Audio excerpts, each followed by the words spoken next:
Hey everybody, welcome back to another episode of Talking Cardboard. My name is Cory, and on today's episode, I am talking about my 7 favorite board games to play with younger families, younger kids, ages 7 and up. We'll just call it the best 7 for 7 and up. Let's get started.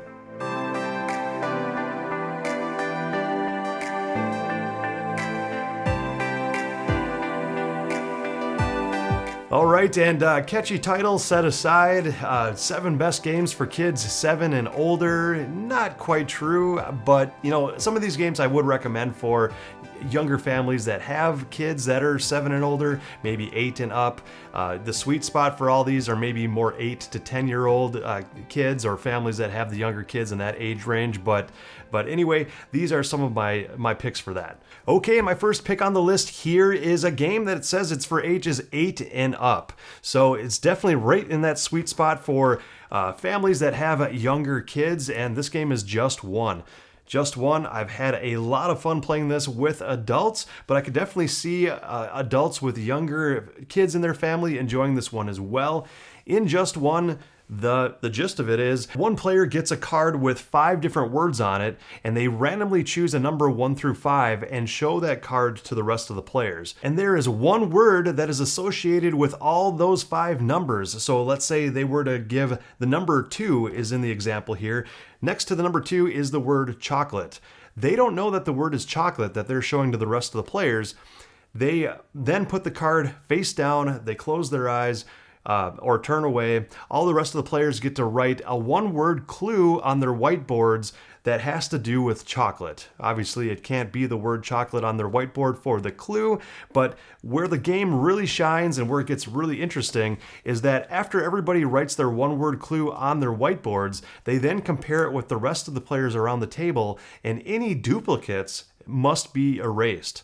So if the white chocolate or dark chocolate or anything like that. So if multiple players wrote down dark as their answer, they would all have to erase the word dark off their player boards. So it's that many less clues for the person trying to guess what the word is, and it makes it that much more difficult. So it's one of those games where you're getting the heads of other players, trying to figure out what other players are going to put on their whiteboards as their clues, so then you don't choose the same clue that they do. So Just One is a lot of fun for that.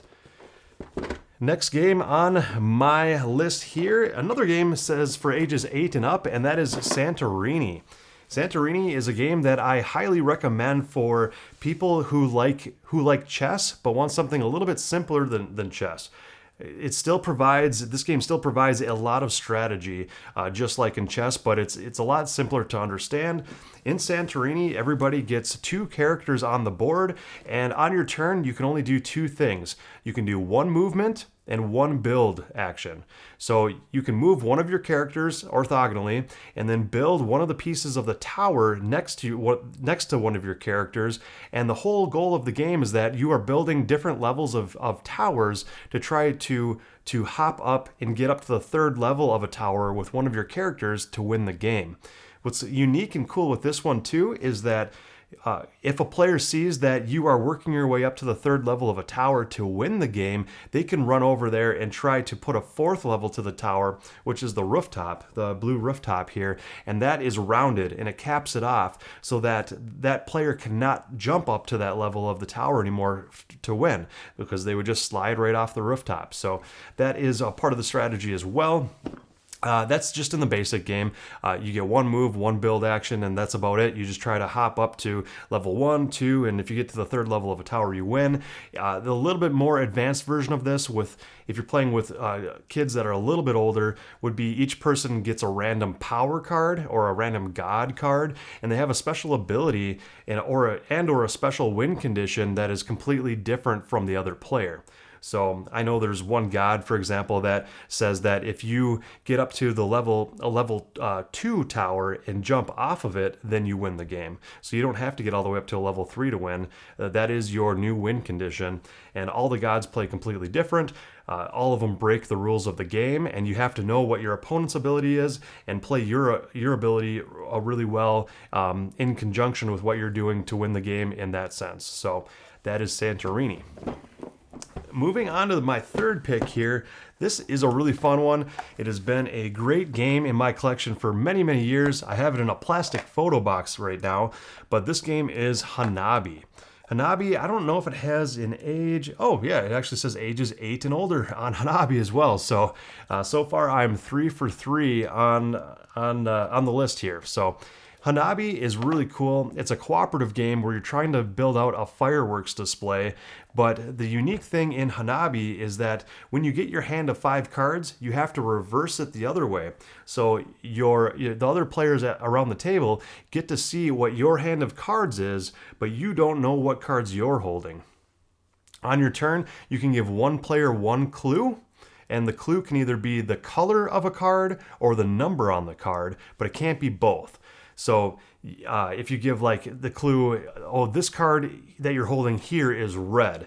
Well, then that player might, adjust the card in their hand to remember, maybe on the left side of their hand, they know that that card is now red on the left. So they're kind of memorizing where they put that red card. And then in the future, that another player might give a clue where that this card is a number 2. So now you know it's a red 2. And the whole point of the game is that on your turn, you can either give a clue or you can take a card from your hand and play it face up onto the table and hope that it is played in the correct order in the fireworks display.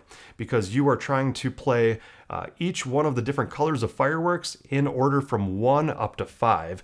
And if you misplay a firework in the incorrect order, then you get a fuse token. And if you get 3 fuse tokens, you lose the game. So it gets really tricky. It's very difficult to win the game, very difficult to play really well, but that's also what makes it fun, and it makes it very challenging for you and your family to try to give those clues to build out the best fireworks display in the center of the table collectively as you can. So that is Hanabi. Moving into the next game here, this game says for ages 10 and up, so they're getting a little bit older here, but this game is another really fun game to play, not only with 10-year-olds and up, or maybe 9-year-olds, but also with adults. This game is Parks.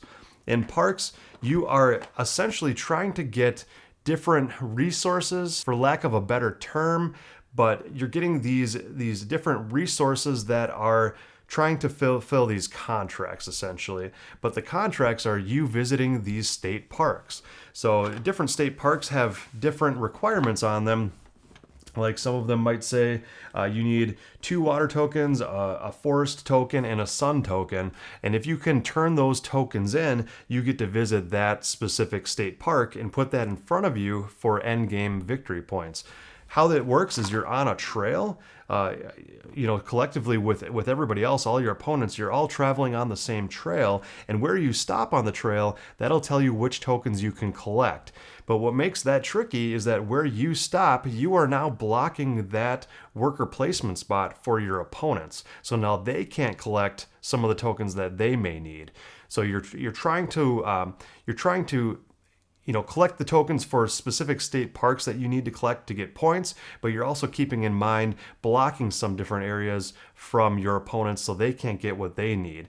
So that's where I can see that could be why it's for ages 10 and up, because it gets a little bit more complex with the strategy there, because you're not only paying attention to what you're doing, but really paying attention to what other players need as well. But at its heart, it's a very simple game, but provides a lot of fun strategy. So that is Parks.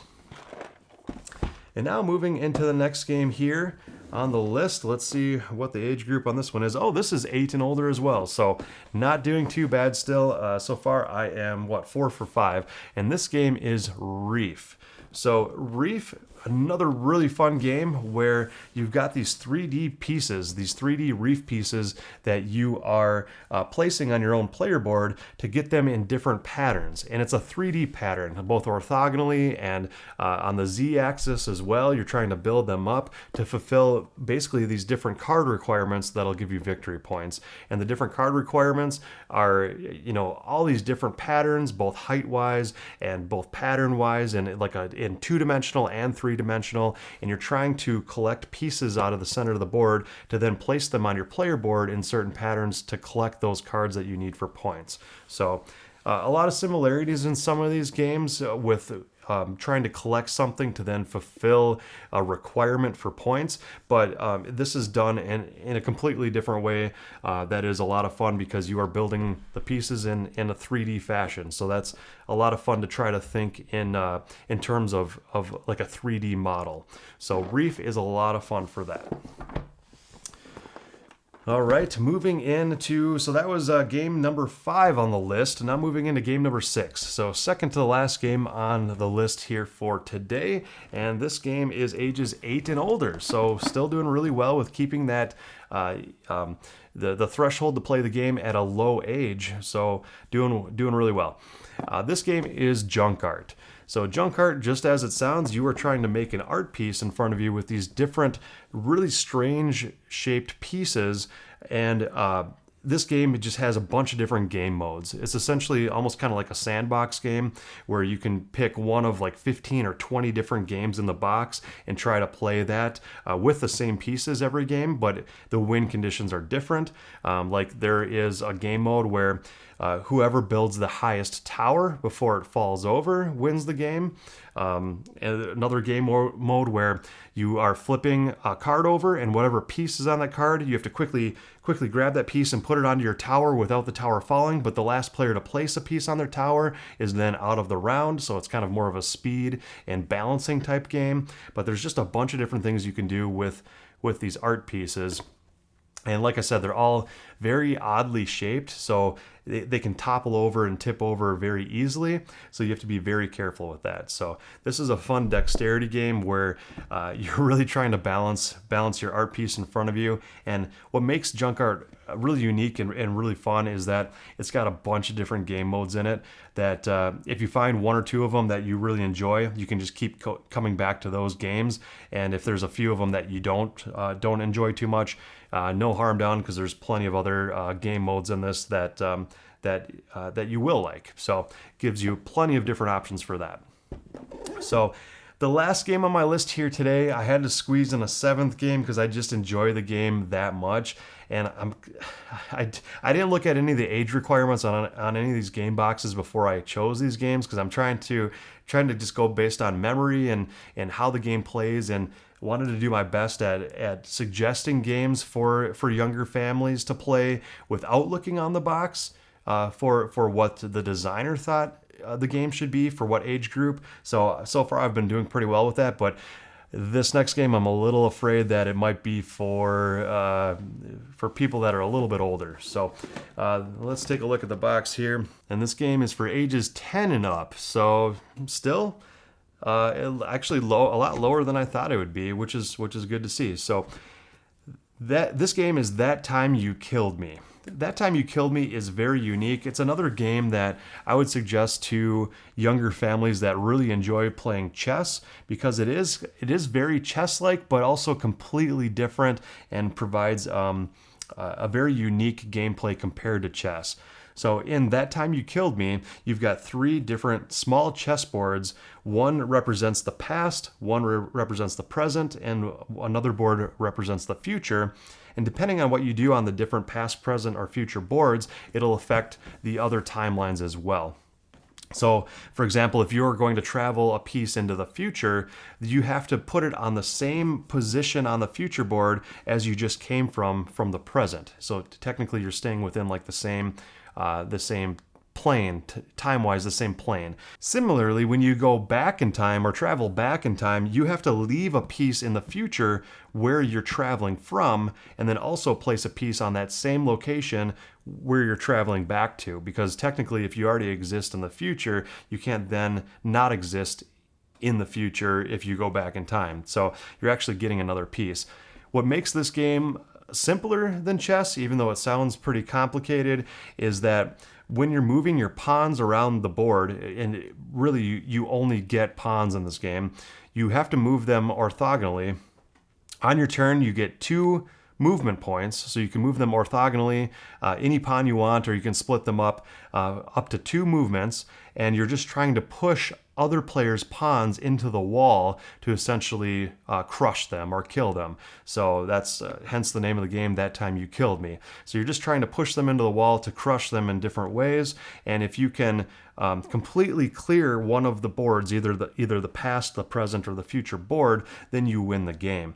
Also, what's really cool about this game is that there are different modes you can unlock as you play the game, where there's these different tuck boxes inside the box, and it'll present new challenges, and it'll make the game a little bit more complicated after you've mastered the simpler version of it.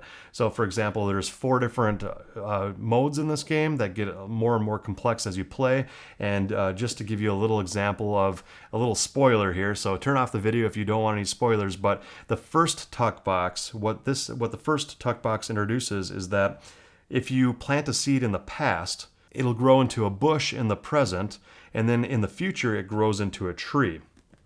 So if you put down a seed in the past, in that same location in the present, you have to put a bush tile, and then that same location on the future board, you put a tree figure, and those pieces you can actually interact with. So like the bush, you can't move into that zone because the bush is now blocking it. And you can also push other players' pawns into the bush to crush them. So now it's a new tile that you can interact with to essentially get to your win condition. Or on the future tile, if you push into the tree and the tree falls onto another player's pawn, that also crushes the player's pawn. So it just introduces more and more ways to kill your opponent's pawns as you introduce more of those tuck boxes throughout the gameplay. So this game is That Time You Killed Me.